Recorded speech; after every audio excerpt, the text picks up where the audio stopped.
Hola, muy buenas tardes, estimados estudiantes. Por efectos de tiempo y por poder dejarle grabada lo que es la tutoría del día de ahora, iniciaremos ya la grabación de la tutoría. A este momento es la 1:18. Hemos esperado un lapso de 15 minutos para ver si alguno de los estudiantes se conectaba. En este caso no ha ocurrido. Eh, Entonces se dejará grabada la tutoría para que posteriormente la puedan revisar. Se ha preparado una pequeña presentación, la cual estoy compartiendo en pantalla en este momento. La tutoría del día de ahora es correspondiente a la tutoría número 4 de la asignatura Investigación en Educación Matemática número 2 de la carrera Licenciatura en Enseñanza de la Matemática. Esta es la tutoría número 4. Mi nombre es Jorge Osvaldo Gómez Torres. Soy el tutor encargado del grupo virtual número 3. El coordinador de la asignatura es el licenciado Wilner Edenilson Vázquez Hernández, de la modalidad a distancia de la Facultad de Ciencias Naturales y Matemática de la Universidad de El Salvador. Ahora es sábado 5 de octubre del 2019. Antes de dar inicio a lo que estaba programado en la agenda, vamos a ver acá una pequeña reflexión, pero antes de eso vamos a ver la agenda que tenemos a desarrollar. Primero tenemos lo que es salud y bienvenida, que ya se desarrolló. Luego tenemos lo que son los recordatorios, un pequeño sondeo de lectura y luego la propuesta, ¿no? Que es la propuesta a desarrollar en la agenda del día de ahora. Entre los recordatorios, prácticamente son los mismos de la tutoría 3. Recordar que los días para realizar las consultas o tutorías de repaso son entre semana. Para solventar dudas en el momento son los días miércoles y viernes de 7 a 8 p.m. En este caso creo que no hemos tenido mayor dificultad en el grupo virtual 3 porque eh, en esos horarios hemos estado solventando dudas y como les he mencionado anteriormente, si me escriben al correo institucional, pues también le trataré de dar respuesta de forma inmediata, por lo que ando sincronizado el teléfono. Creo que ahí estamos trabajando bastante bien. Bueno, una aclaratoria. El día que programé, que les envié el mensaje, que se programó lo que era la reunión con cada uno de los grupos, únicamente se conectaron dos personas, ¿no? Del total de grupos, solo únicamente se conectaron dos. Se les asignaron 15 minutos para poder aclarar las dudas que pudiesen surgir sobre la evaluación del primer avance de la investigación y para una mejor comunicación de cómo solventar esos pequeños errores que han ido surgiendo. Se hará lo mismo con el, el informe número 2. Una vez que lo tengan calificado, yo les voy a enviar un correo electrónico con otra disposición de horario. Eh, Espero que esta vez puedan asistir la mayoría, ¿no? Para que cada quien así sea consciente de lo que se le va observando y que o vayamos viendo de qué forma se le va a superar, porque recordemos que en este caso cada uno de ustedes tiene mayor conocimiento sobre su tema específico, porque son los que han hecho la revisión bibliográfica y conocen su tema, tienen claridad en los objetivos hacia dónde van, qué se busca medir y a veces cuando se les evalúa, la redacción de algún objetivo no puede estar, o para mí no está totalmente clara por el hecho de que desconozco algo del tema en cuestión en algunos casos, ¿no? Puede ocurrir eso. Entonces, eso es una forma de que podamos discutir esas pequeñas diferencias que se vayan notando ahí en los trabajos y se vayan solventando, o que ustedes me expliquen a qué se hace referencia en el caso en que yo lo haya interpretado de una forma ambigua, ¿no? Otro recordatorio es que pueden observar la grabación en la pestaña de tutorías virtuales en la plataforma, ¿no? Ahí les estarán cargando lo que es todas las tutorías. En este caso, esa tutoría que se dio de reunión con cada uno de los grupos no fue grabada, porque en este caso las observaciones son de forma individual y no tiene sentido que quede grabado y que otros compañeros puedan ver, ¿no? Porque no sirve de nada, sería solo para el compañero que es el trabajo que se está discutiendo. También hacer conciencia que deben realizar todas las lecturas que se publican en plataforma. Esto siempre se les solicita por el hecho de que así tienen una fuente directa de consulta, ¿no? Ustedes van leyendo todos los materiales que se van colgando en plataforma y estos materiales le van sirviendo para que usted vaya desarrollando las partes de su trabajo. No se colocan al azar, sino que van estructurados de una forma que le sirvan a usted. Y si usted no la lee, pues no le saque el máximo provecho a esa herramienta que se le está brindando, ¿no? Entonces, es deber de cada uno de ustedes que puedan darle lectura a todos estos materiales que se les están cargando ahí. Eso es forma en conciencia, ¿no? Cada quien sabe si lo hace o no lo hace. Pero lo ideal es que se realice, ¿no? Que sí lo vayan haciendo. Luego tenemos acá lo que es una pequeña imagen de reflexión. Esta me la encontré en Facebook yo y me pareció bastante llamativa y bastante acertada, ¿no? Que de hecho los maestros debemos de irnos modernizando cuando trabajamos en el aula. Su carrera va enfocada a eso, ¿no? Que algún día van a desempeñar el papel de docente y pues van a poder eh, saber o tener la experiencia de que a veces una cosa es la teoría y otra cosa es la realidad con la que nos enfrentamos en las aulas de nuestro país, ¿no? Hay bastante diferencia, entonces hay que saber acoplarnos y ir aprendiendo nosotros también conforme la experiencia, ¿no? Acá si podemos leer, dice, es un poco incómodo, pero la única forma en que los chicos nos presten algo de atención durante la clase, y si nos fijamos, la maestra ha simulado que está en una computadora, ¿no? O en un monitor, ¿no? Ha colgado ahí para darle la apariencia de que ella está dentro de la computadora, ¿no? Para llamar la atención de los estudiantes, porque hoy en día hay estudiantes que, al menos en matemática, prefieren ir a ver videos a YouTube de cómo se resuelve algún tema, algún ejercicio de algún determinado tema, o a veces se le explica igual o mejor en la clase, pero ellos no tienen interés en el docente que les está hablando ahí, ¿no? Porque por la forma tradicional que se ha venido trabajando, pues tienden a no mostrar interés por aprender en el aula, ¿no? Les resulta más útil a veces ir y buscar videos en YouTube. Hay bastantes youtubers que se dedican a la elaboración de algunos problemas y explicarlos de forma precisa, no mediante imágenes a veces. Entonces, esto lo que nos quiere decir acá bastante es eso, que hay que irnos acoplando, ¿no? Utilizando todos esos recursos.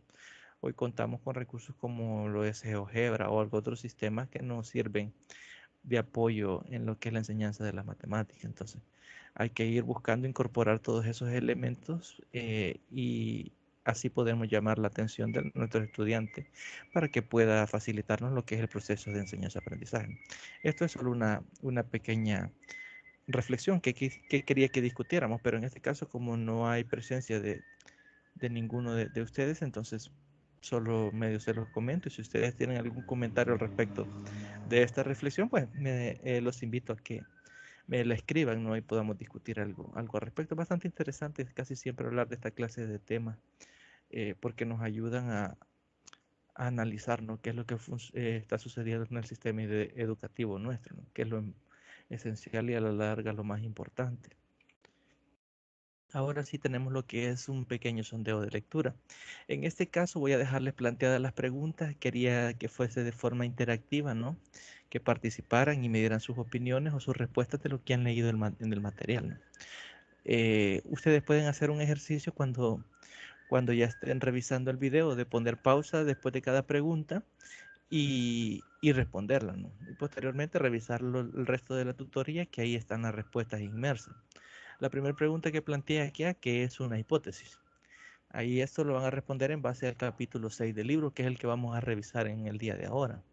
La segunda pregunta dice, en toda investigación cuantitativa debemos plantear hipótesis, es decir, siempre en una investigación cuantitativa se deben plantear hipótesis. Esa es la segunda pregunta. Y la tercera pregunta y última es, ¿qué tipo de hipótesis se pueden establecer? ¿No? Si se fijan, todo esto va en relación al capítulo 6, que es el que se va a desarrollar este día. Al final vamos a ver una breve introducción a algunos contenidos del capítulo 9, ¿no? Que también está está planteado para la tutoría del día de ahora. Pero más que todo vamos a enfocarnos en esto, ¿no? Capítulo 6. Espero que ya lo hayan revisado y si tienen alguna duda, pues me la pueden hacer llegar mediante cualquiera de los medios habilitados y pues trataré de estarles dando la respuesta oportuna, ¿no? O posible. Ahora sí, pasamos a lo que es la propuesta. Primero vamos a hacer una pequeña revisión de lo que es el capítulo 6, como les comentaba, que es formulación de hipótesis. Recordemos que este capítulo es extraído del libro base, ¿no? Que es el que pueden encontrar en plataformas. Si alguno todavía no lo ha descargado o no lo ha prestado en biblioteca y lo necesita, me puede escribir y pues yo con gusto se lo envío al correo institucional, ¿no? Vamos a comenzar acá con la primera pregunta, ¿qué son las hipótesis? Que esta pregunta se deriva de inmediatamente en la primera pregunta del sondeo de lectura, ¿no? Acá nos dice que las hipótesis indican lo que deseamos, eh, lo que tratamos de probar y se definen como explicaciones tentativas al fenómeno investigado. Se derivan de la teoría existente. Eso lo dice Williams en 2003 y debe formularse a manera de proposiciones. Si no sabemos qué es una proposición, pues entonces vamos a buscar la definición para tenerlo más claro, ¿no? Pero en realidad es hacer algo como algo que pueda suceder, ¿no? Ya vamos a ver acá más adelante los ejemplos. Aquí dice que cabe señalar que en nuestra vida cotidiana constantemente elaboramos hipótesis acerca de muchas eh, cosas y luego indagamos al respecto, ¿no? Esto se da bastante, casi siempre en nuestra vida cotidiana, ¿no? Por ejemplo, en nuestro trabajo puede ser por qué determinada persona llega tarde. Podemos decir, llegó tarde porque lo dejó el bus o porque se durmió. Eso sería una hipótesis, ¿no? Que está planteada en forma de una proposición, ¿no? Y luego investigamos, podemos preguntarle a la persona por qué llegó tarde y ya investigamos si nuestra hipótesis era válida o no, ¿no? Si era correcta o no, si era acertada. Aquí dice, por ejemplo, establecemos una pregunta de investigación. ¿Le gustaría a Paola? Y una hipótesis, es decir, la pregunta de investigación en este caso es si le gustaría a Paola y la hipótesis será, ¿le resulta atractivo a Paola? ¿No?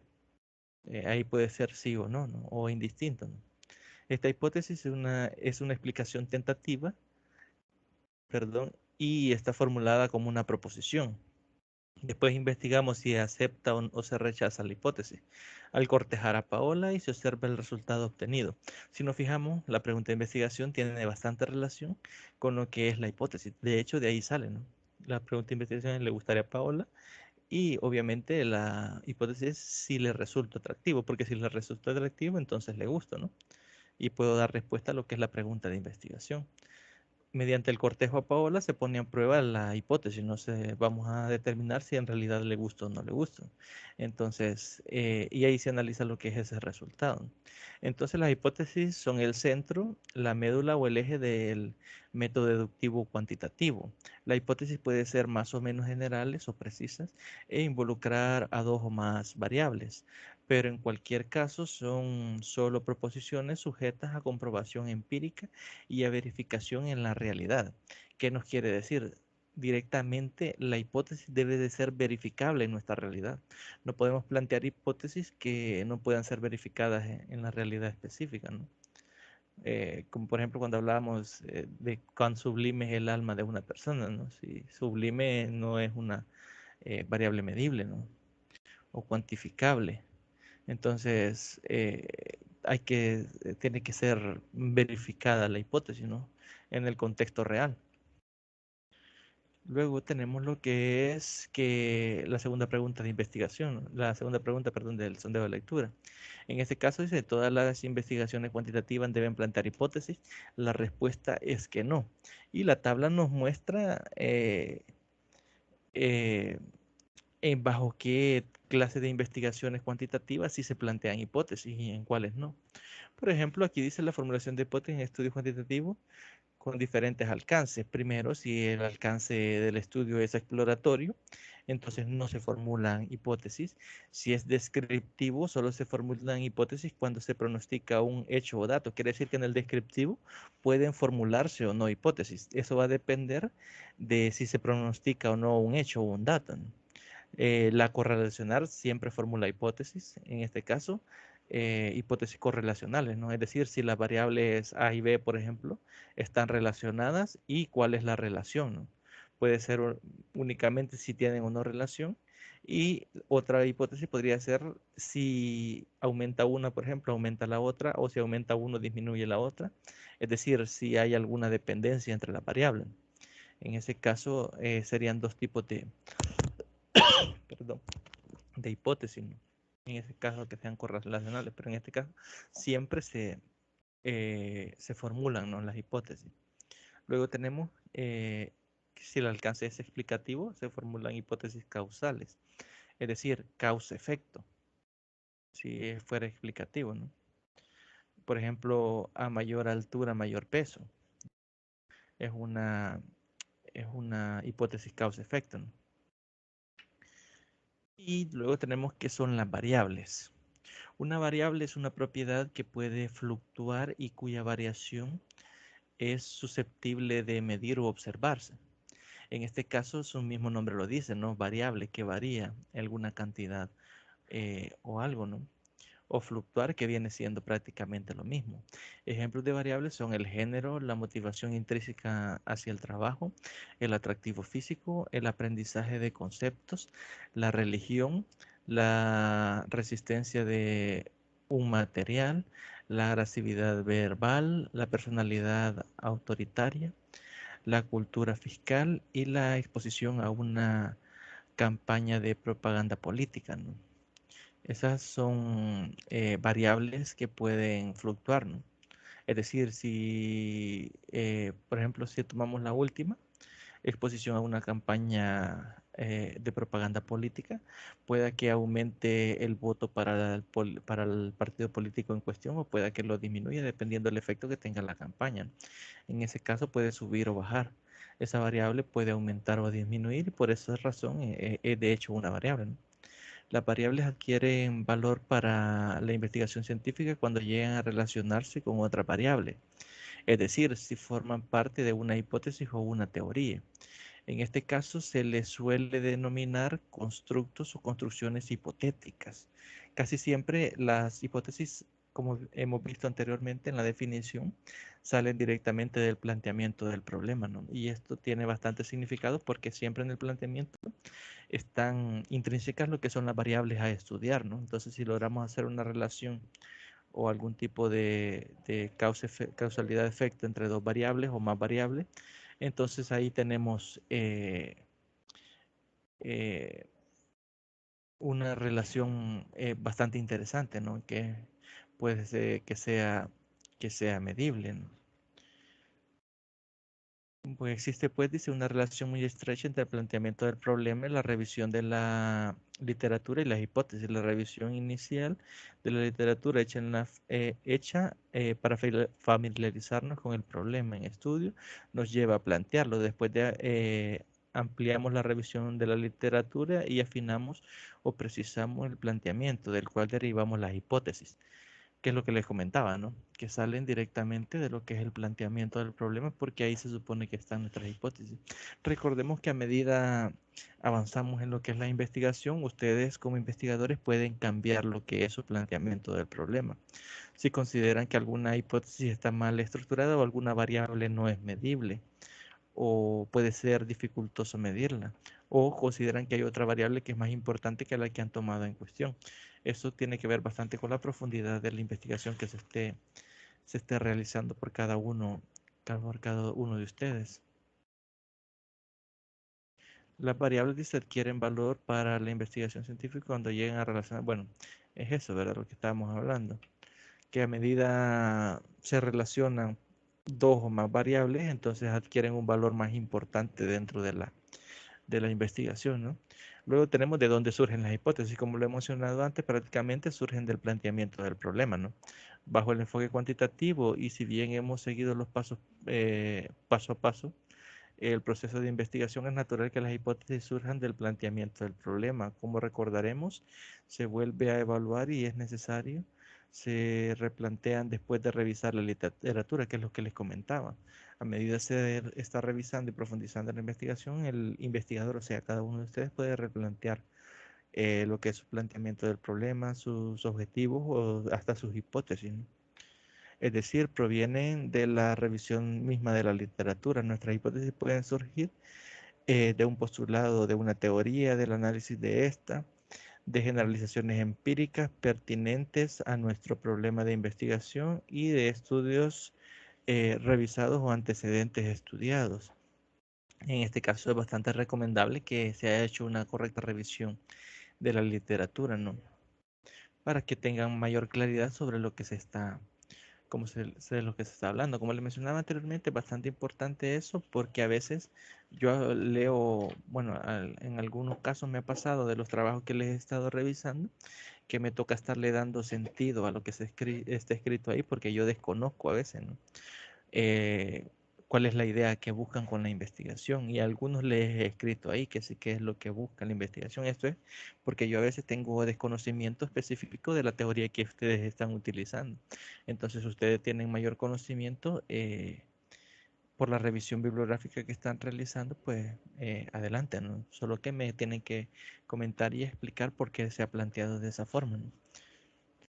Luego tenemos, dice, las hipótesis pueden surgir aunque no exista un cuerpo abundante. Creo que en este caso se refiere al hecho de que no haya bastante antecedentes de relacionadas con la investigación o que traten las variables como nosotros las estamos tratando, ¿no? A veces la experiencia y la observación constante ofrecen material potencial para el establecimiento de hipótesis importantes. Y lo mismo se dice de la intuición, ¿no? Que a veces la intuición viene y cuando tenemos un conocimiento vasto o experiencia en algún tema determinado, podemos plantearla nosotros sin ir y sacarla directamente de lo que es el planteamiento del problema, ¿no?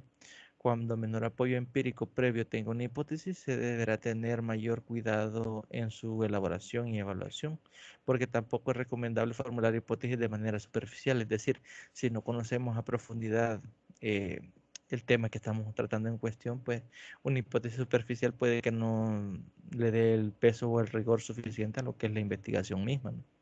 Entonces, en el caso, por eso se les recomienda o se les solicita que revisen bien la literatura, ¿no? Que sea una revisión a fondo para que ustedes sepan de lo que están hablando y puedan plantear sus hipótesis con la profundidad que les dé el rigor necesario a la investigación, ¿no? Lo que sí constituye una grave falta en la investigación es formular hipótesis sin haber revisado cuidadosamente la literatura, ya que comentaríamos errores tales como sugerir hipótesis de algo bastante comprobado o algo que ha sido contundentemente rechazado, que esto es lo que le mencionaban, todo va relacionado con lo que es la revisión de la literatura. En este caso, si no se revisa a profundidad la literatura, se puede cometer esos errores, ¿no? Por un lado, se puede plantear hipótesis que ya están comprobadas, es decir, que han sido probadas muchas veces en otras investigaciones, o se pueden simplemente plantear hipótesis que han sido abundantemente rechazadas.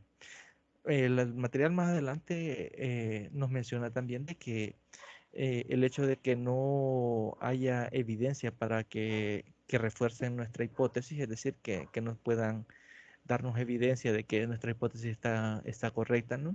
No quiere decir que la investigación está mal. De hecho, por eso es que es importante que lean completo el capítulo, ¿no?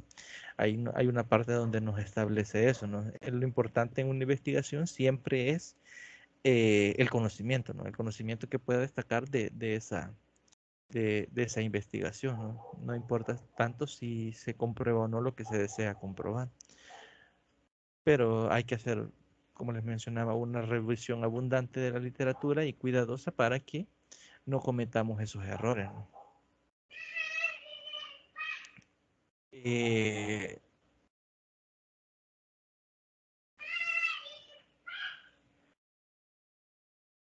Tenemos acá un ejemplo burdo, ¿no? Pero ilustrativo. Sería pretender establecer las siguientes hipótesis. Los seres humanos pueden volar por sí mismos únicamente con el cuerpo, es decir, eh, podríamos plantear esa hipótesis, ¿no? Que los seres humanos podemos volar sin ningún artefacto, ¿no? Sin subirnos a un avión o sin utilizar algún equipo especial para hacerlo únicamente con nuestro cuerpo. No sabemos que eso es imposible científicamente, ¿no? Entonces, sería un error si no conociéramos a fondo la teoría. En definitiva, la calidad de las hipótesis están relacionadas en la forma positiva con el grado en que se haya revisado la literatura exhaustivamente. Si se fijan, todo viene siempre a lo que es la revisión de la literatura. Es decir, es la característica fundamental prácticamente, ¿no? Que se haya revisado a fondo, ¿no? Y que se conozca de hecho todo lo importante de cada una de estas, ¿no? Luego tenemos lo que es la formulación de hipótesis. Dentro del enfoque cuantitativo, para que una hipótesis sea digna de tomarse en cuenta, debe reunir ciertos criterios, ¿no? Los cuales mencionaremos acá. Y eso lo pueden encontrar en lo que es la página 95 del libro de texto, ¿no? El libro base. Primero dice, la hipótesis debe referirse a una situación real. Como les mencionaba anteriormente, para ser probada la hipótesis necesita ser puesta a prueba en la realidad, ¿no? Entonces debe ser una hipótesis que esté bajo una situación real en la que pueda ser probada, ¿no? Eso es prácticamente lo primero que se busca, ¿no? Para que sea tomada en cuenta.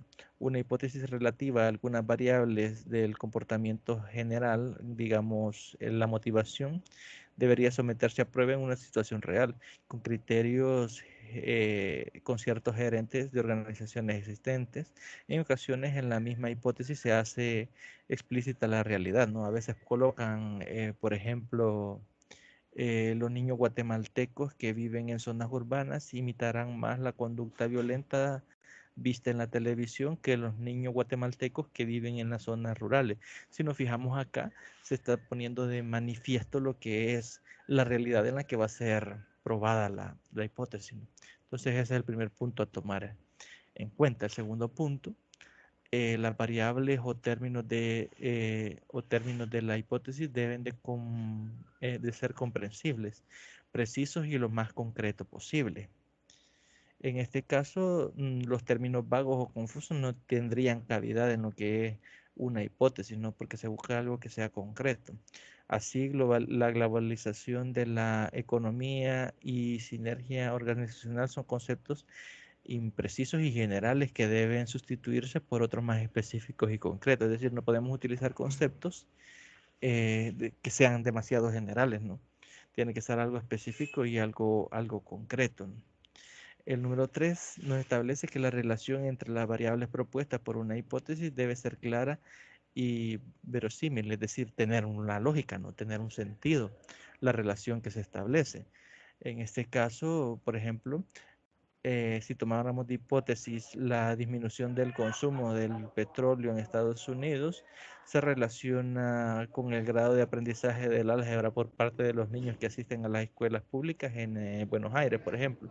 Sería inverosímil, ¿no? No tendría lógica establecer esta hipótesis, ¿no? Entonces eso se busca, que la relación entre las variables estudiadas tenga una relación lógica. No se pueden tomar dos variables que sabemos que no tienen nada que ver una con la otra y tratar de relacionarlas, porque eso no tendría sentido o carecería de sentido, ¿no? No sería lógico, ¿no?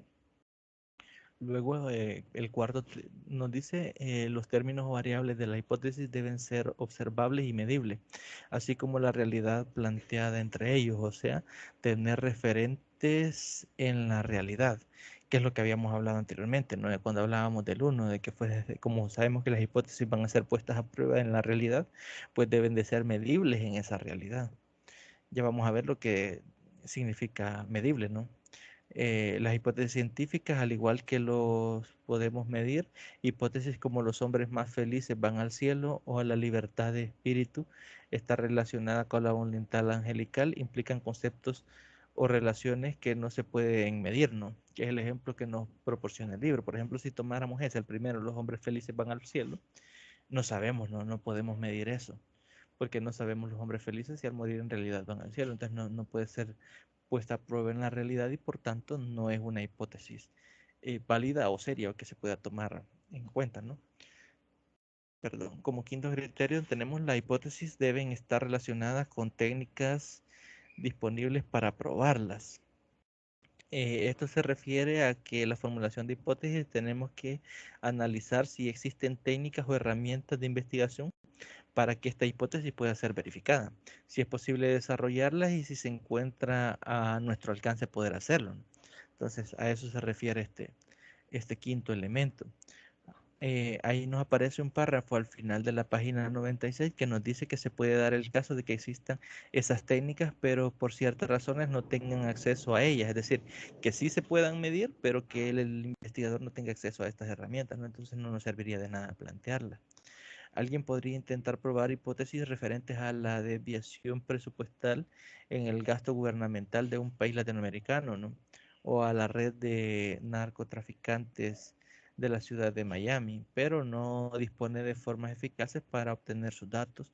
Entonces su hipótesis, aunque teóricamente es muy valiosa, en la realidad no se puede comprobar, ¿no? Es decir, en la realidad no es fácilmente comprobable, aunque sí pueda que esté bien planteada como una proposición y cumpla todos los elementos para ser considerada como una hipótesis válida, pero si no se puede comprobar en la realidad, pues entonces no sirve, ¿no? No se puede medir, no se puede determinar su valor. Luego tenemos qué tipo de hipótesis se pueden establecer. Esta responde a lo que es la tercera pregunta del sondeo de lectura, ¿no? ¿Qué tipo de hipótesis se pueden plantear? Existen diversas formas de clasificar las hipótesis, aunque en este apartado nos concentraremos en los siguientes tipos. Primero, la hipótesis de investigación. Segundo, la hipótesis nulas, que son las hipótesis nulas. Y tercero, las hipótesis alternativas. Vamos a comenzar trabajando con lo que son las hipótesis de investigación. Son lo que a lo largo de este capítulo hemos definido como hipótesis, son en realidad las hipótesis de investigación. Una hipótesis de investigación se definen como proposiciones tentativas acerca de las posibles relaciones entre dos o más variables y deben cumplir con con los cinco requisitos mencionados, ¿no? Son los que hablábamos anteriormente, ¿no? Que son los que tenemos acá. Deben cumplir, aparte de cumplir con estos cinco requisitos que nos menciona acá, eh, tener una relación entre dos o más variables, ¿no? Se les suele simbolizar como HI o H1, H2 o H3 cuando son varias hipótesis, ¿no? También se le denominan hipótesis de trabajo. Nosotros en general la vamos a trabajar como HI, que serían las hipótesis de la investigación. A su vez, las hipótesis de investigación pueden ser descriptivas de un valor a otro, pronosticado, correlacionales, de diferencia o de grupos o causales. Vamos a ver primero lo que son las hipótesis descriptivas de un dato o valor que se pronostica. Estas hipótesis se utilizan a veces en estudios descriptivos para intentar predecir un dato o valor en una o más variables que se van a medir o observar. Pero cabe mencionar o comentar que no en todas las investigaciones descriptivas se formulan hipótesis de esta clase o que sean afirmadas o afirmaciones más generales. Tenemos acá un pequeño ejemplo que nos proporciona el libro, ¿no? El libro de texto. Dice en la hipótesis de investigación, el aumento del número de divorcios de parejas cuyas edades oscilan entre 18 y 25 años será del 20% el próximo año. No, si nos fijamos ahí está haciendo una relación entre el número de divorcios de las parejas y un porcentaje o un valor, ¿no? Que es el que será el próximo año, ¿no? Entonces ahí está una proposición que hace una relación entre dos variables, ¿no? Primero la variable divorcio, el número de divorcios, y luego las entre qué edades y de cuánto va a ser el próximo año, ¿no? En un contexto específico como una ciudad o un país. Claro, esta hipótesis no se puede hacer así, o no se puede poner una investigación tal y cual está acá, porque está en forma general, ¿no? No se sabe en qué país o en qué ciudad específica o en qué municipio, ¿no? Entonces hay que delimitarla y ponerle a dónde, en qué lugar o ciudad específica, ¿no? Aquí lo han dejado de forma general, pero hacen la aclaración ahí entre paréntesis. Otra hipótesis de investigación dice que la inflación del próximo semestre no será superior al 3%, ¿no? Y cumplen todas las condiciones que pide para que la hipótesis sea tomada como válida, ¿no? Luego tenemos lo que son las hipótesis de tipo correlacional, que prácticamente estas son las que se están tomando en la mayoría de investigaciones de las que se están realizando en esta asignatura, ¿no? Especifican, dice, las relaciones que se encuentran entre dos o más variables. El trabajo, el tabaquismo está relacionado con la presencia de padecimientos pulmonares, por ejemplo, esa es una hipótesis relacional, ¿no? Que nos relaciona la hipótesis tabaquismo con los problemas pulmonares, ¿no? Que serían dos variables. La motivación del logro se encuentra vinculada con la satisfacción laboral y la moral en el trabajo. Esa sería otra hipótesis también que tiene relación entre dos o más variables, ¿no? Son de tipo correlacional. Si nos fijamos en este caso, si leemos la primera, por ejemplo, el tabaquismo está relacionado con en la presencia de padecimientos pulmonares. Solo nos dice que hay una relación, no nos dice qué clase de relación hay entre esas variables, ¿no? Solo es si hay o no relación. Esa es la hipótesis que se ha planteado, por eso se llaman correlacionales. Ya vamos a ver que entre las correlacionales hay de varios tipos, ¿no? Sin embargo, en las hipótesis correlacionales no solo pueden establecerse que dos o más variables se encuentran vinculadas, sino también cómo están asociadas, alcanzan niveles de predictivo y parcialmente explicativo. En este caso, es lo que les mencionaba, ¿no? La primera hipótesis que vimos arriba únicamente es si hay o no relación, no dice cuál es esa relación o cómo están relacionadas, pero también dice puede alcanzar niveles predictivos y parcialmente explicativos, ¿no? En los siguientes ejemplos no solo se establece que hay una relación entre las variables, sino también cómo se relacionan, ¿no? ¿Qué dirección siguen? Vamos a ver. Dice, es necesario agregar lo siguiente. En una hipótesis correlacional o de correlación, el orden en que colocamos las variables no es importante. Ninguna variable antecede a la otra, no hay relación de causalidad. Es decir, si no hay relación de causalidad, no importa cuál variable pongamos primero, no en la relación, solo si hay relación o no. Es lo mismo indicar a mayor X mayor Y que a mayor Y mayor X, ¿no? O a mayor X menor Y que a menor Y mayor X. Si nos fijamos acá, solo se establece una relación que hay entre dos variables que serían X y no importa cuál va primero, ¿no? Porque no se especifica en realidad que sea una causa-efecto. Ya si fuese una hipótesis causa-efecto, no se podría invertir porque no se satisface, ¿no? Por ejemplo, no sé, el uso de cigarrillos o el ingerir alcohol provoca la muerte, por ejemplo. Podemos plantear una hipótesis así, ¿no? Pero no podemos decir la muerte provoca la injerencia de alcohol, ¿no? Entonces, a eso me refiero cuando decimos de que no son causa-efecto, no solo son relación que se establece entre dos variables, ¿no? Y tenemos aquí un ejemplo. Dice, mayor exposición por parte de los adolescentes a videos musicales con alto contenido sexual, mayor manifestación de estrategias en la relación interpersonal con establecer contacto sexual, ¿no? Aquí la hipótesis nos indica que cuando una variable aumenta, la otra también. Y viceversa. Cuando una variable disminuye, la otra desciende también, ¿no? En este caso, no importa cuál pongamos primero, ¿no? Porque no es una hipótesis de causa-efecto. Luego dice, a mayor autoestima habrá menor temor al éxito. Aquí la hipótesis nos señala que cuando una variable aumenta, la otra disminuye, y si esta disminuye, la otra aumenta. También no son hipótesis causales, no importa cuál va primero. Las telenovelas latinoamericanas muestran cada vez un mayor contenido sexual en sus escenas. En esta hipótesis se correlacionan dos variables siguientes, época y tiempo, ¿no? Que se producen las telenovelas y el contenido sexual. Entonces ahí estarían planteados ejemplos. Mencionarles también que en el libro aparecen muchos más ejemplos. Ahí ustedes los pueden revisar si se van a la página 98. Ahí aparece, creo que son dos o tres ejemplos más.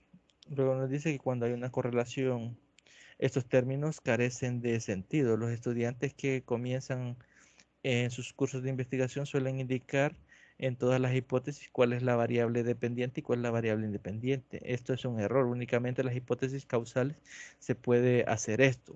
Bueno, esa es una observación que se hace, ¿no? Que no todas las hipótesis tienen variable dependiente o variable independiente, solo aquellas que son causales, no causa-efecto, ¿no? Cuando solo son variables correlacionales, es decir, que solo se desea establecer la relación entre dos variables, no tenemos variable dependiente ni variable independiente. Entonces es un error tratar de buscarle o asignarle dependencia o no a una variable.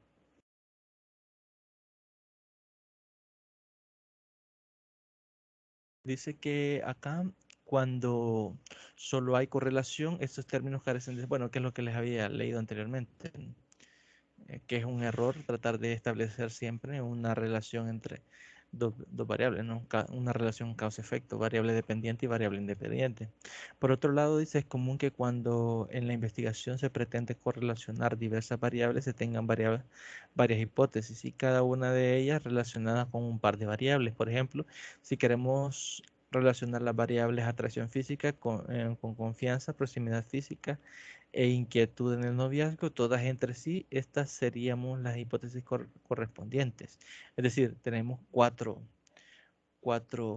variables a relacionar. Primero, a mayor atracción física, mayor confianza sería la primera, mayor atracción física, mayor proximidad, mayor atracción física, mayor equidad, ¿no? Y luego a mayor confianza ya introducimos la segunda variable. Primero, relacionamos la atracción con todas las otras variables. Ahora la confianza con proximidad física y confianza con mayor equidad. Y por último nos queda la tercera variable que era la equidad con eh, con la confianza con la equidad y la proximidad física con la a mayor equidad.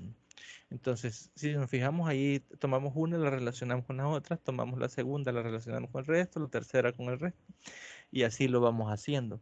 No es necesario, digamos, relacionar la segunda con la primera porque ya fue relacionada la primera con la segunda, y como son únicamente variables correlacionales o hipótesis correlacionales, perdón, da lo mismo quién antecede acá, qué variable va primero. Por eso se hace de esta forma. Siguiendo con la presentación, tenemos ahora lo que son las hipótesis de la investigación entre grupos. Estas hipótesis se formulan en las investigaciones cuya finalidad es comparar grupos. Por ejemplo, supongamos que un publicista piensa que un comercial televisivo en blanco y negro, cuyo objetivo es persuadir a los adolescentes que comienzan a fumar para que dejen de hacerlo. Es decir, que en blanco y negro eh, puede tener o no mayor eficacia a la hora de persuadir al joven de que no lo haga, ¿no? Tienen una eficacia diferente que con los de color, es decir, pueden ser más o menos eficaces, ¿no? El que el comercial esté en blanco y negro. Acá nos da otro ejemplo también. Estos ejemplos también han sido extraídos del libro. En este caso, dice, el efecto persuasivo para dejar de fumar no será igual en los adolescentes que vean la televisión en comercial televisivo a colores que el efecto en adolescentes que ven el comercial en blanco y negro.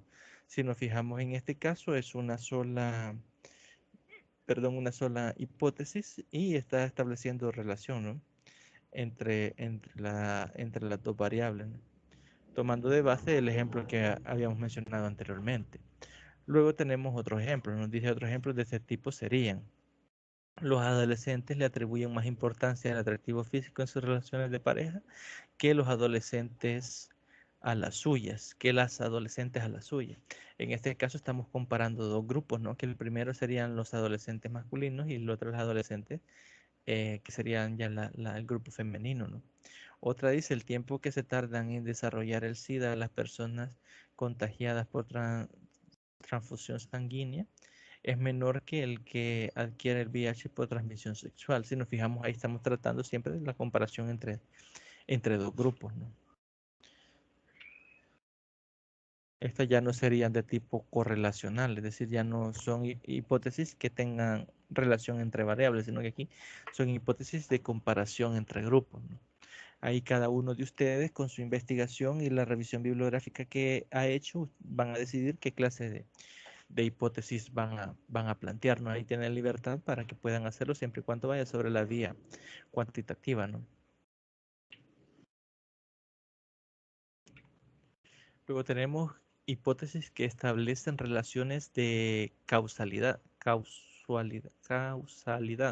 que es lo que hablábamos, ¿no? Son aquellas que buscan el causa-efecto. En este caso sí existen lo que son las variables dependientes y las variables independientes.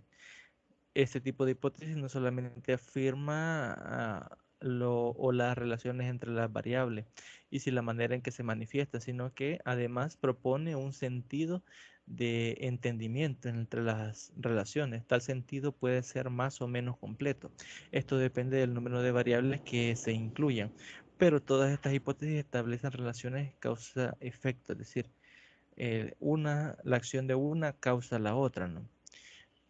Correlación y causalidad son conceptos asociados pero distintos.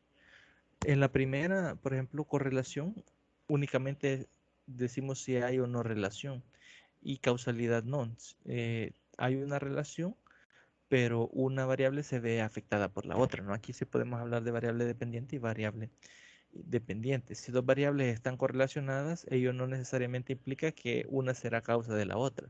En este caso, imaginémonos que tenemos dos variables que existen relacionadas, pero que no tengan nada que ver, ¿no? Que el hecho de la acción de una no genere la otra. En este caso no se puede hablar de causalidad, ¿no? Entonces por eso dice que puede que estén relacionadas, pero que no haya causalidad.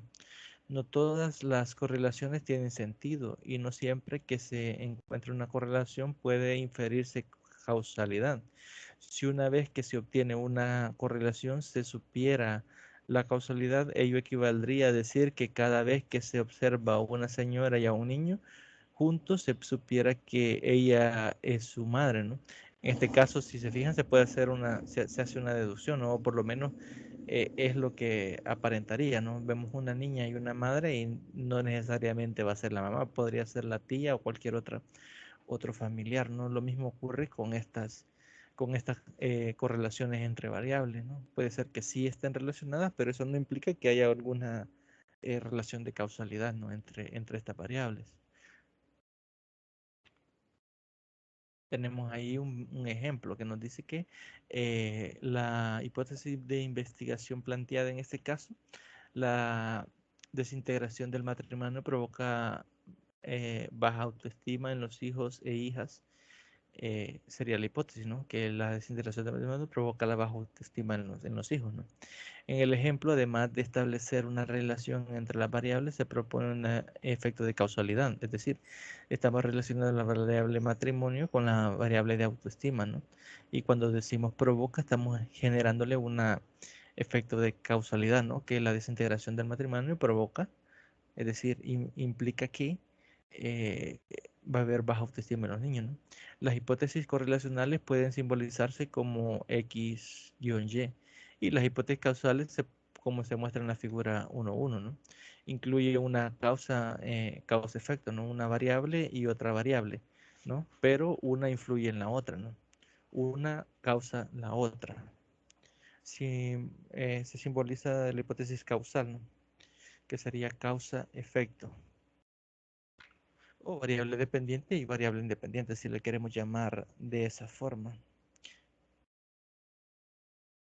Luego tenemos lo que son los tipos de hipótesis. En este caso tenemos dos, las hipótesis causales bivariadas y las hipótesis causales multivariadas.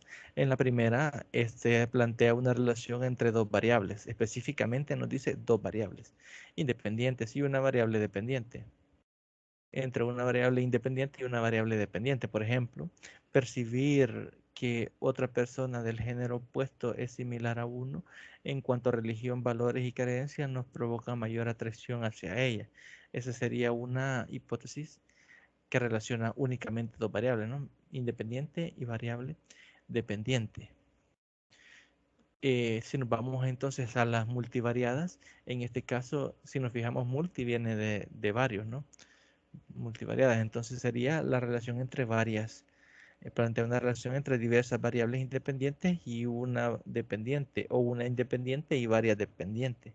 o diversas variables independientes y variables dependientes. Es decir, puede haber una independiente y varias dependientes, o varias independientes y una dependiente, o varias de cada uno, ¿no?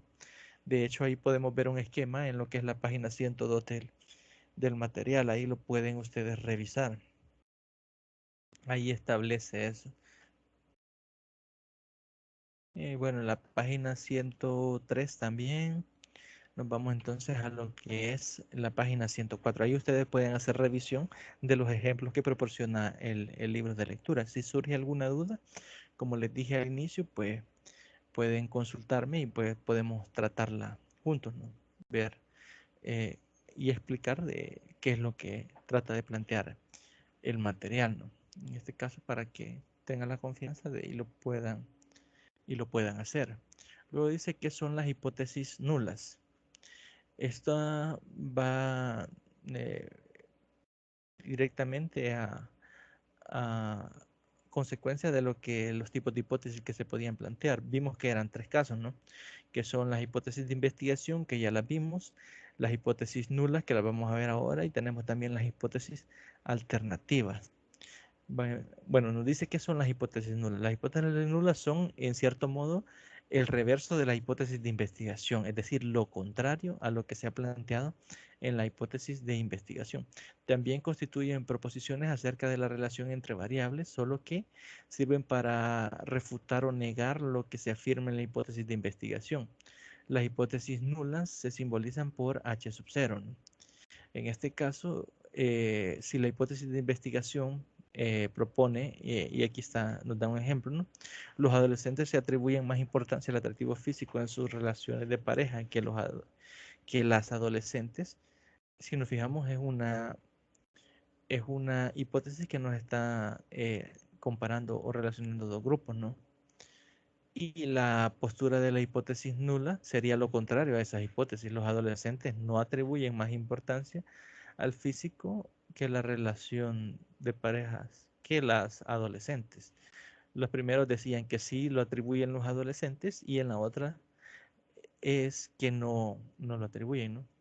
Es lo contrario, es decir, como lo mencionaba, si nos fijamos, está ahí que estos atribuyen mayor importancia, lo contrario sería que estos no atribuyen mayor importancia. Sería entonces lo contrario, ¿no? O el reverso, como lo menciona ahí el material. Nos da otro ejemplo también acá. Dice el aumento del número de divorcios de parejas cuyas edades oscilan entre los 18 y 25 años no será mayor al 20% el año próximo. Si nos fijamos, esta es la hipótesis nula que corresponde a la hipótesis de investigación del ejemplo anterior, ¿no? Del que hemos estado trabajando en las diapositivas anteriores, ¿no? Dice, no hay relación entre la autoestima y el temor al éxito, ¿no? Hipótesis nula respecto a una correlación, ¿no? Y también nos da acá otra, las escenas de las telenovelas La Verdad de Paola no presentan mayor contenido sexual que las de la telenovela Sentimientos de Cristian, ni tendrán mayor contenido sexual que las escenas de la telenovela Mi Último Amor, Mariana. Estas hipótesis niegan la diferencia entre grupos y también podrían formularse. Sí, si nos fijamos acá, eh, la primera hipótesis, cuando son comparar grupos, compara que hay una relación entre los grupos, ¿no? Y aquí que no hay una relación entre los grupos, es decir, son contrarias a las que vimos anteriormente, ¿no? Por último, la que tenemos acá al final dice la percepción de la similitud en religión, valores y creencias no provoca mayor atracción. Hipótesis que niega la relación causal, ¿no? Es decir, la original es que hay una relación entre la similitud de la religión y que eso provoca mayor atracción física. Aquí lo que se le agregó fue el no. Es decir, no provoca mayor atracción física. Es decir, se niega la relación de causalidad, ¿no? De causa-efecto. La hipótesis de investigación anterior a esta sí nos establecía que existe una relación entre esas variables, ¿no? Luego tenemos que son las hipótesis alternativas. Como les mencionaba, tenemos ya las hipótesis de investigación, las hipótesis nulas, que serían las contrarias a las hipótesis de investigación. Entonces, ¿qué otras serían las posibilidades, no? Que sean las hipótesis alternativas. Como su nombre lo indica son posibilidades alternativas a las hipótesis de investigación y nulas. Es decir, tenemos hipótesis de investigación y nulas y las alternativas son otras que puedan sobrar o posibilidades que puedan salir de que no hayan sido tomadas en cuenta en estas dos clases de hipótesis, ¿no? Ofrece otra descripción o explicación distinta a la que se propone en estos tipos de hipótesis. La hipótesis alternativa se simboliza por HA y solo puede formularse cuando efectivamente hay otras posibilidades, es decir, solo puede formularse si existiese esa otra posibilidad. Si estuviese cerrada, por ejemplo, imaginemos que buscamos una hipótesis de tipo correlacionar y yo tengo A está relacionado con B, es mi hipótesis de investigación. Mi hipótesis nula sería A no está relacionada con B. No hay otra alternativa, ¿no? Ya tenemos dos alternativas y no puede ser, eh, perdón, ya tenemos dos opciones y no hay una tercera posibilidad. Entonces, no es posible formular otra hipótesis, pero en el caso en que sea posible, entonces sí se puede formular lo que es la hipótesis alternativa. Además de la hipótesis de investigación y nula, de no ser así, no se deben establecer. Es decir, si ya está contemplada todas las posibilidades dentro de la hipótesis de investigación y la hipótesis nula, no es posible eh, generar otra hipótesis, ¿no? Una hipótesis alternativa. En este caso, si no fuese así, entonces sí se formula. Vamos a ver un pequeño ejemplo que nos muestra acá en el libro.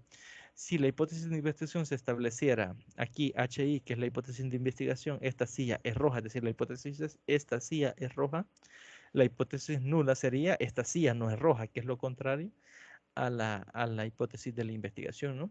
Pero en este caso cabe otra posibilidad, es que la silla sea de otro color. Es decir, la hipótesis de investigación dice que esta silla es roja, que es de color rojo, y la otra que no es de color rojo. Otra hipótesis alternativa podría ser que la silla sea azul, que la silla es verde, que la silla es amarilla o que es de cualquier otro color menos roja. En este caso, si nos fijamos, la hipótesis de investigación y la hipótesis nula no tienen todas las posibilidades cerradas de la investigación, ¿no? Si la silla es roja o no es roja, ¿no? Y la alternativa nos dice de qué color es la silla, ¿no? Entonces, en este caso sí pudo ser formulada por eso, porque las dos hipótesis, tanto investigación como la nula, no cierran todas las posibilidades. En el caso en que ocurriera que en esas dos se cierran las dos, no, todas las posibilidades, no hay cabida de la hipótesis nula, porque no existiera, ¿no? No se pudiese formular. Tenemos aquí otros ejemplos, ¿no? Sobre esto.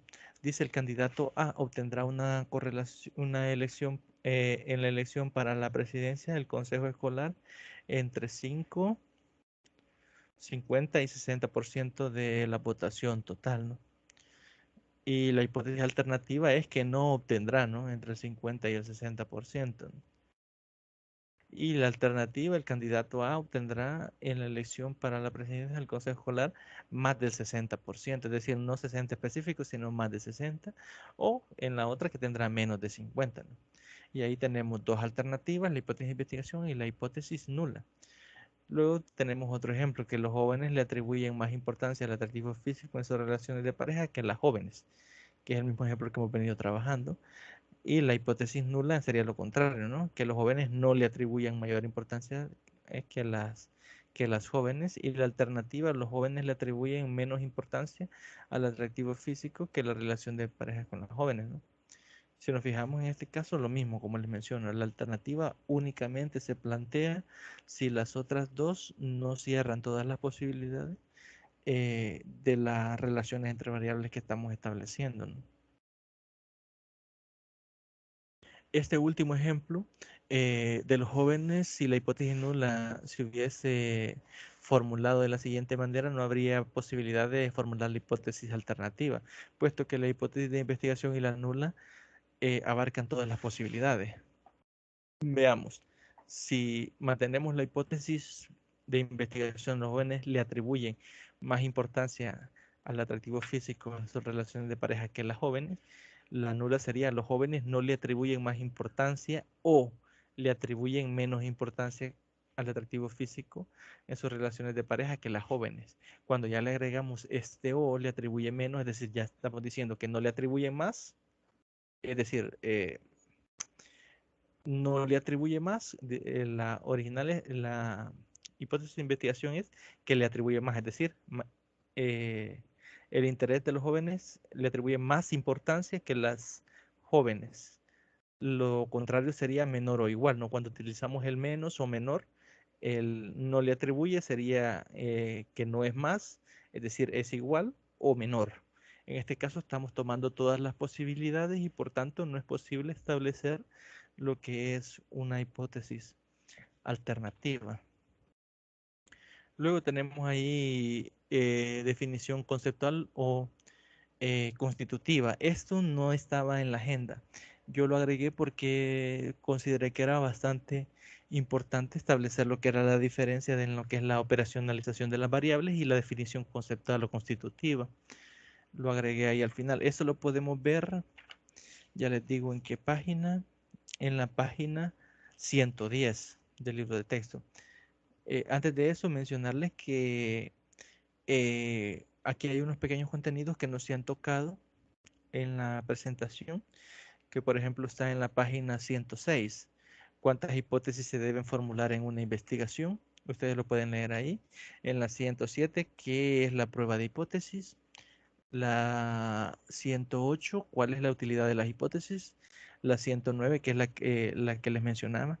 ¿Qué ocurre cuando no se aporta evidencia para favor de la investigación? Que es lo que les hablaba antes, de que la prueba, que en sí en la investigación el fin es el conocimiento y en ese sentido también los datos en contra de una hipótesis ofrecen un entendimiento, ¿no? Lo importante es analizar por qué no se aportó evidencia a favor de la hipótesis, es decir, no quiere decir que su investigación esté mal, siempre es importante que esos resultados se analicen de por qué no se obtuvo evidencia a favor, ¿no?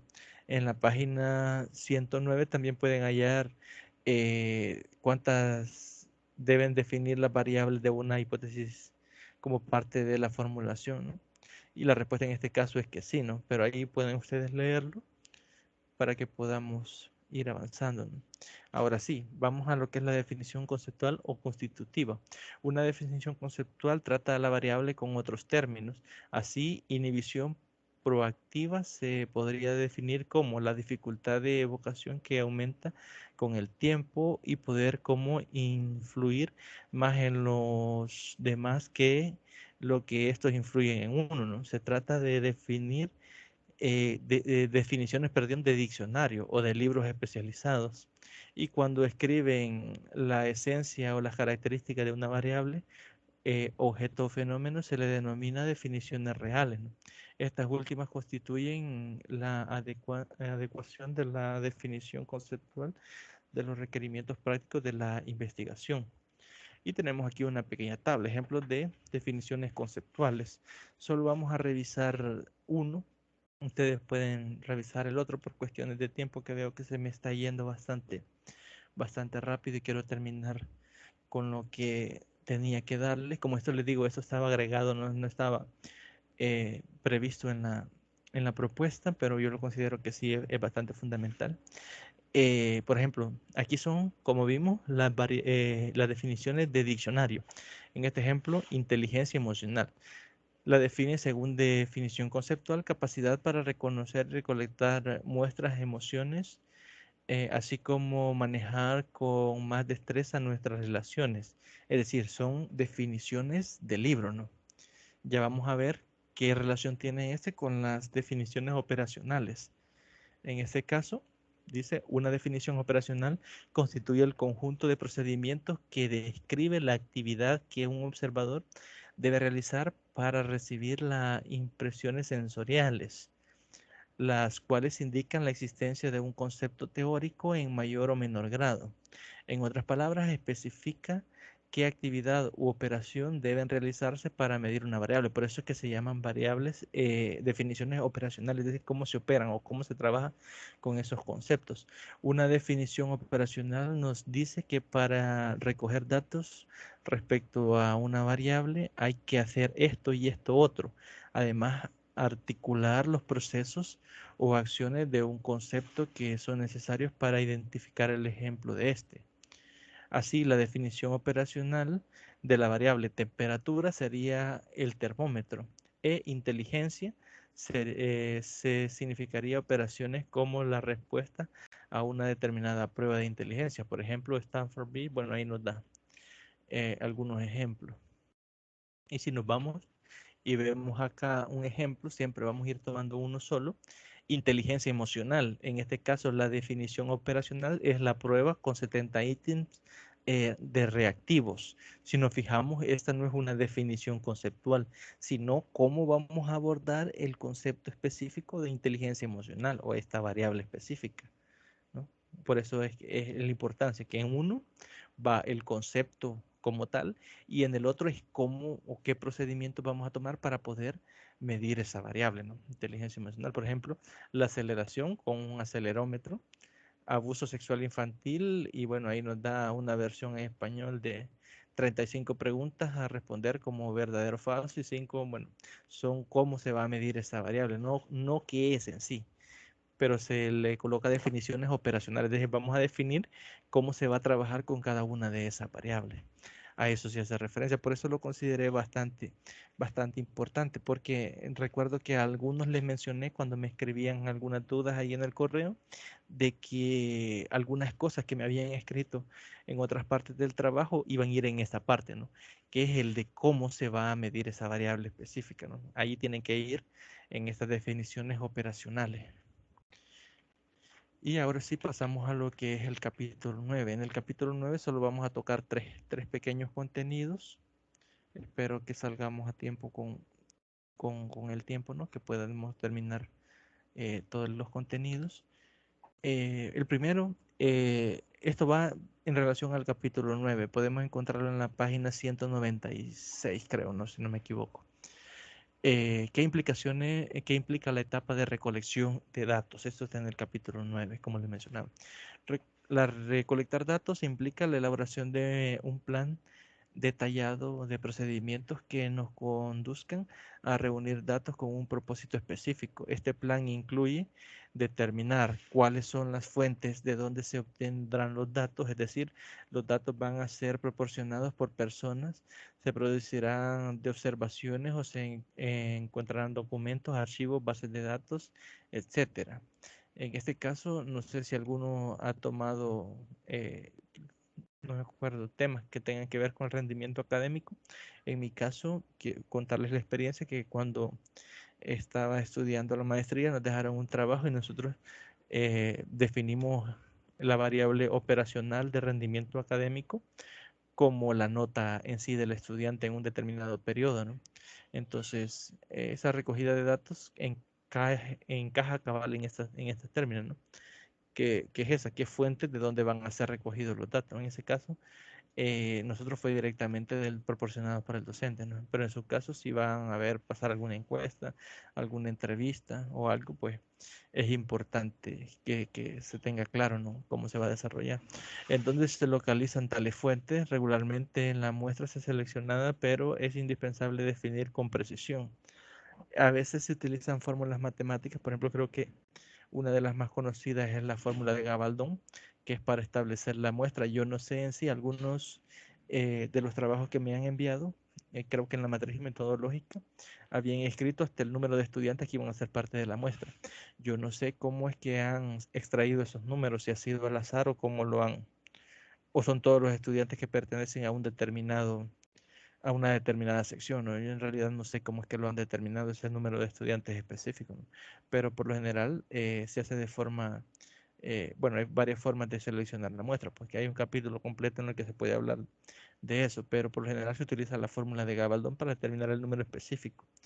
En ese caso, cuando son muestras relativamente pequeñas o grandes, ¿no? A través de qué medio o método vamos a recolectar los datos. Esta frase implica elegir uno o varios métodos y definir los procedimientos que se utilizarán en la recolección de los datos. El método o los métodos deben ser confiables, válidos y objetivos. Una vez recolectados, de qué forma vamos a prepararnos para que puedan analizarse y podamos, al plantear el problema, ¿no? El plan se nutre de diversos elementos. Aquí tenemos cuatro elementos. El primero nos dice que la variable es conceptos o atributos a medir, contenidos en el planteamiento de hipótesis o directamente del estudio, ¿no? o directrices del estudio. Las definiciones operacionales, la manera de cómo operacionalizamos las variables es crucial para determinar el método para medirla, lo cual a su vez resulta fundamental para realizarlos las diferencias de los datos, ¿no? Que es lo que él mencionaba. Es bastante importante la operacionalización de las variables. Una vez definamos cómo se van a operar todas estas variables, resulta más sencillo ver este punto, ¿no? Luego tenemos la muestra, los recursos disponibles, que en este caso sería tiempo, apoyo institucional, económicos, etcétera. Creo que en ese sentido no, al menos a mí no me han reportado ningún problema. El plan se implementa para obtener los datos requeridos. No olvidemos que todos los atributos, cualidades y variables deben ser medibles, es decir, que sea fácilmente asignarles una escala numérica, ¿no? Que se pueda medir o observar. Un ejemplo de plan de este tipo se puede ver en la figura 9.1, que es la que tenemos a continuación. Primero tenemos lo que es el planteamiento. Tenemos los objetivos, que ahí están analizar la relación entre la satisfacción de las recompensas, el grado de responsabilidad, el desarrollo personal y la confianza en sí mismo en los trabajadores de la industria farmacéutica. La pregunta de investigación: ¿cuál es la relación entre la satisfacción de las recompensas, el grado de responsabilidad, el desarrollo personal y la confianza en sí mismo en los trabajadores de la industria farmacéutica? Si nos fijamos, el logro del objetivo da respuesta a la pregunta de investigación. Por otra parte, el plan dice cuáles son las fuentes. Trabajadores del laboratorio farmacéutico de la provincia de León, donde se localiza en las ciudades de Village y León, a través de qué métodos vamos a recolectar los datos, entrevistas utilizando cuestionarios que serán aplicados por entrevistadores calificados, y luego tenemos de qué forma vamos a prepararnos para que puedan analizarse mediante una matriz de datos. En este caso, si se fijan, dan respuesta a los 4 puntos de los que habíamos hablado anteriormente, ¿no? De dónde se nutre este plan.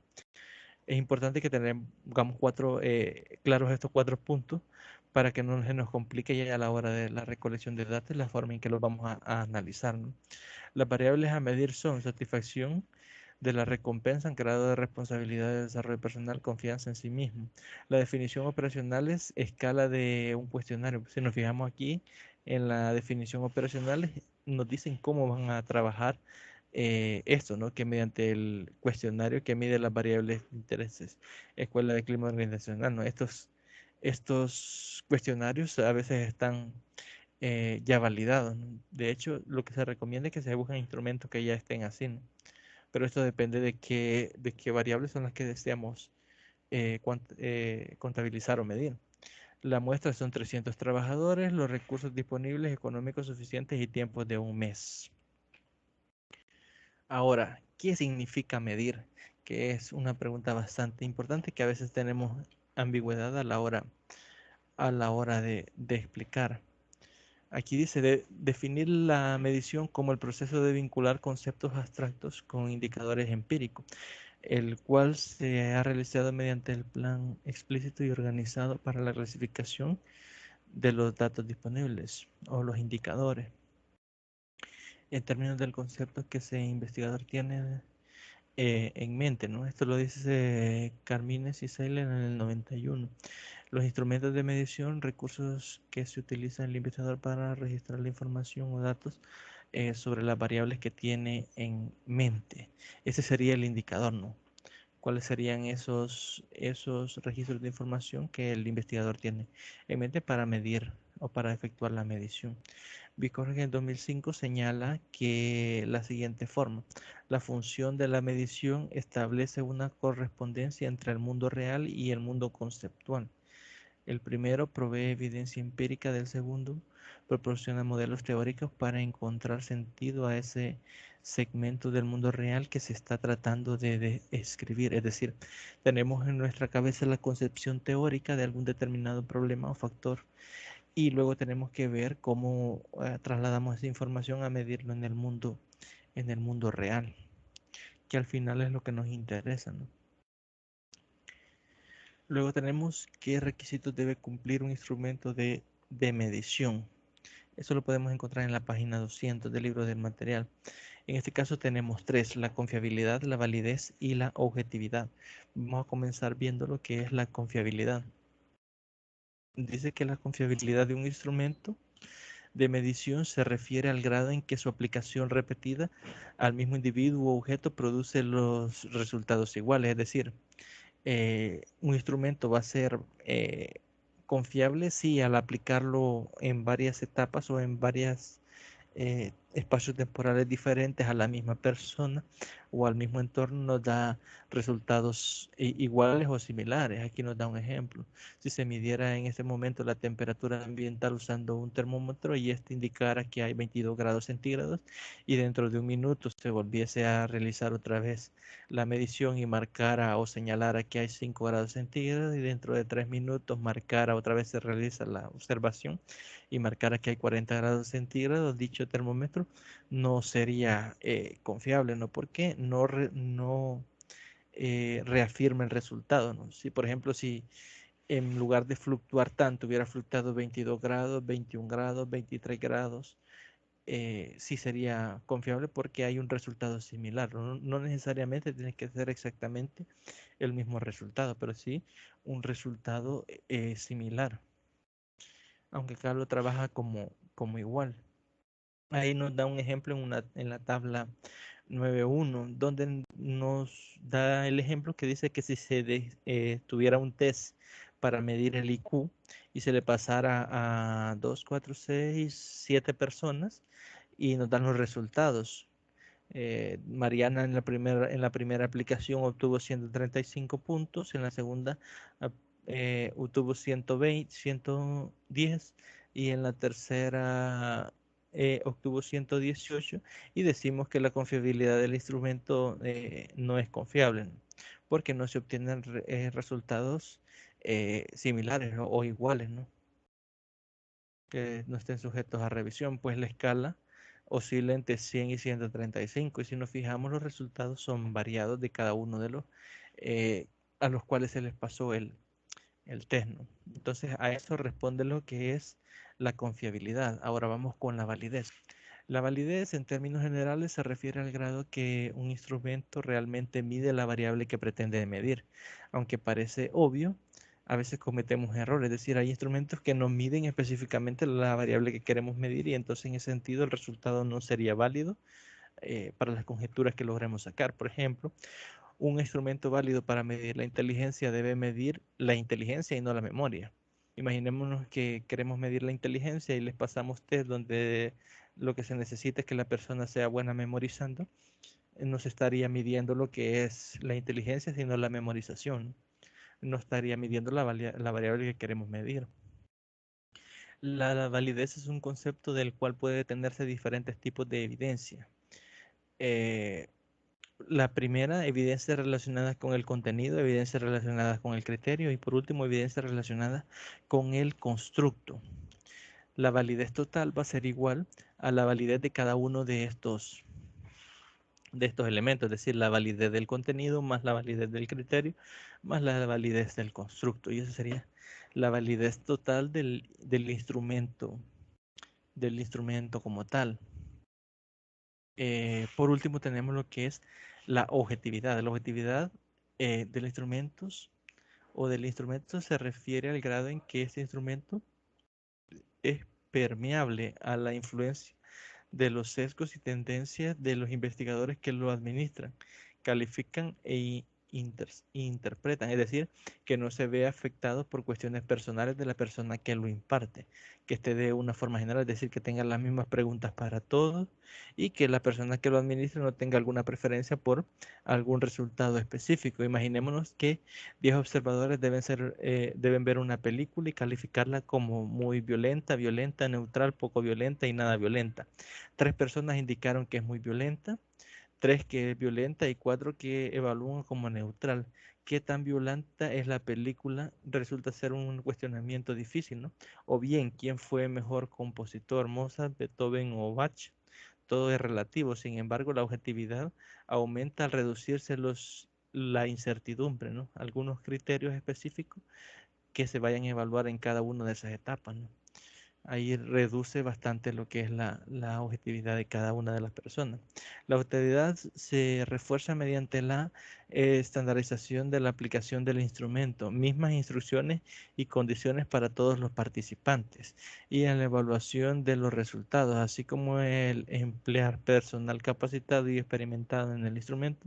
Por ejemplo, si se utilizan observadores, su proceder en todas las causas debe ser lo más similar que sea posible, y su enfrentamiento tendrá que ser profundo y adecuado.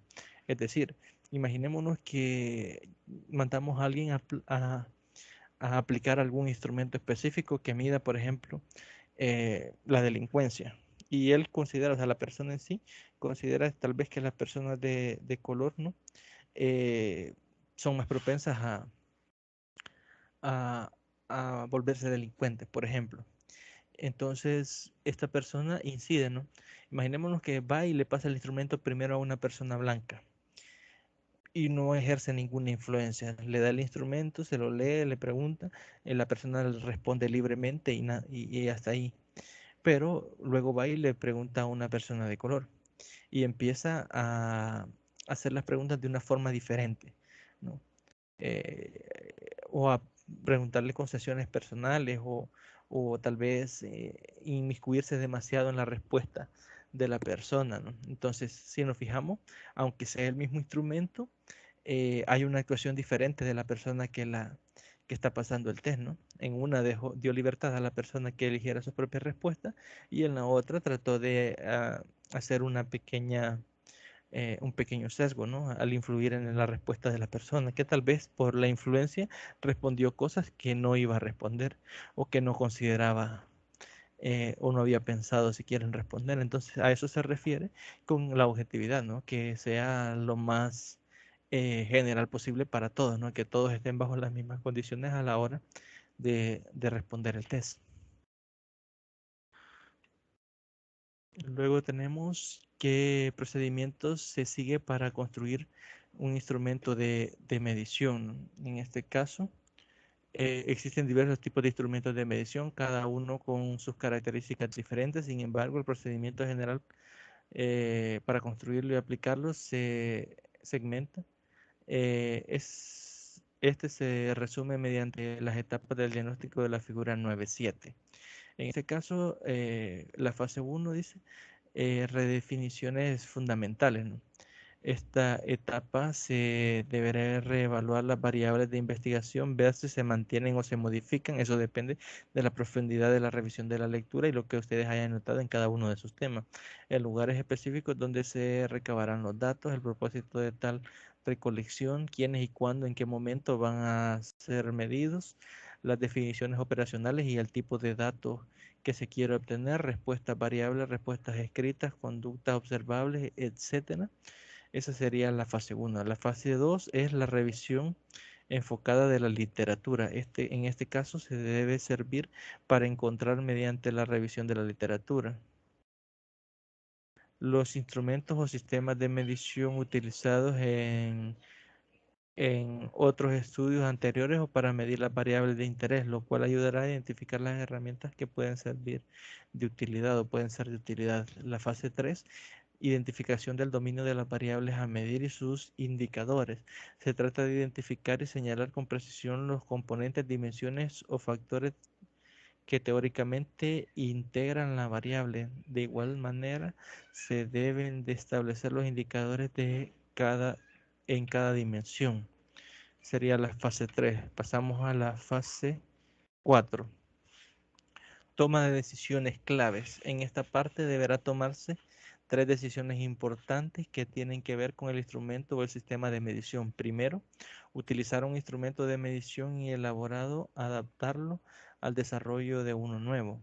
Segundo, si se trata de uno nuevo, decidir de qué tipo, cuál cuestionarios, escala de actitudes, hojas observables, etcétera. Cuál será su formato, tamaño, colores, tipo de fuente, etcétera. En este caso, ahí más adelante en este capítulo, nos da algunos ejemplos de cómo se deben de plantear los ítems, preguntas abiertas y preguntas cerradas, y nos da varios ejemplos, ahí lo pueden revisar.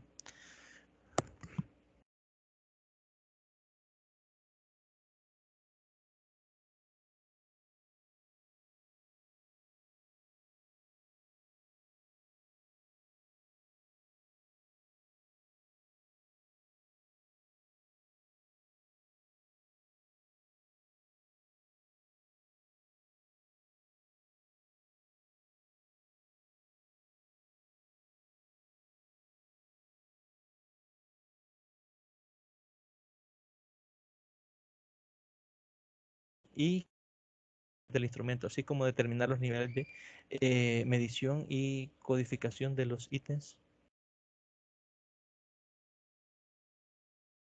eh, reactivos o categorías observables.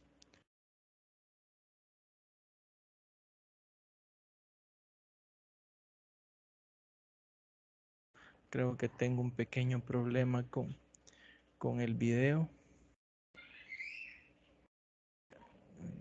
que me tira un pequeño mensaje con lo que es la grabación, pero creo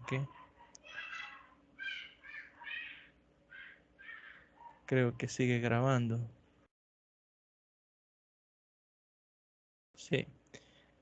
Bien, continuando por donde íbamos, eh, por la fase 6, ¿verdad?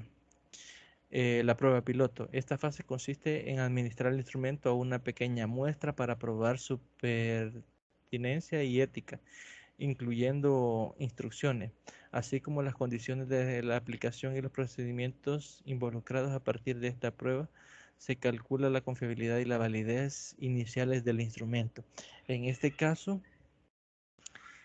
a veces se corrigen errores. Es bastante importante hacer la prueba piloto porque a veces hay estudiantes que interpretan diferente el mismo enunciado, ¿no?